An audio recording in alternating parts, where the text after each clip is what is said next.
Le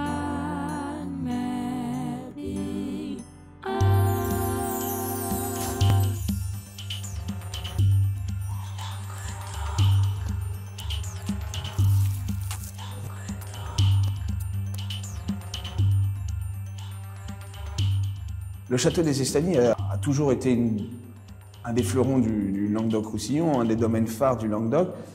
Donc c'était vraiment une tâche compliquée d'arriver derrière pour maintenir cette réputation à un niveau et bien évidemment de la hisser encore plus loin.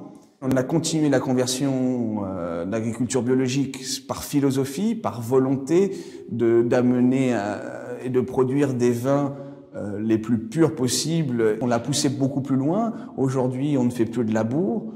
On utilise l'enherbement pour décompacter les sols.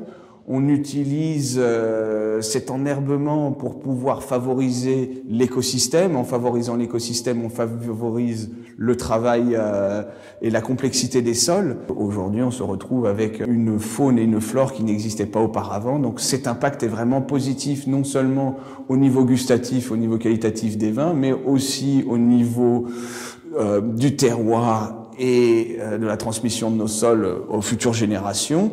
On limite l'impact également au niveau nappe phréatique et le plus important possible, l'impact sur notre santé personnelle étant au niveau des employés que celui qui va avoir la chance de déguster et de boire nos vins. Le chai dans lequel l'on se trouve aujourd'hui, c'est une partie qui me tient à cœur parce que tout ce travail qui est fait au vignoble, tout le travail qui est fait au tri, parce que nous avons 3 tris successifs pour arriver à une matière première de très haute qualité. Dans cet endroit, c'est là où vous pouvez la sublimer, où vous pouvez tout d'un coup l'écraser. Donc là, c'est de la précision, c'est du détail, c'est de l'intuition, c'est de la sensibilité. Il n'y a pas de recette. Il n'y a que l'écoute du terroir, l'écoute des cépages, l'écoute de l'âge de la vigne qui nous permet de choisir les contenants, le bois, les chauffes. En 2016, on va avoir un chai neuf au service du terroir pour arriver à toujours plus de précision, pour avoir cette netteté, cette profondeur, cette complexité dans les vins.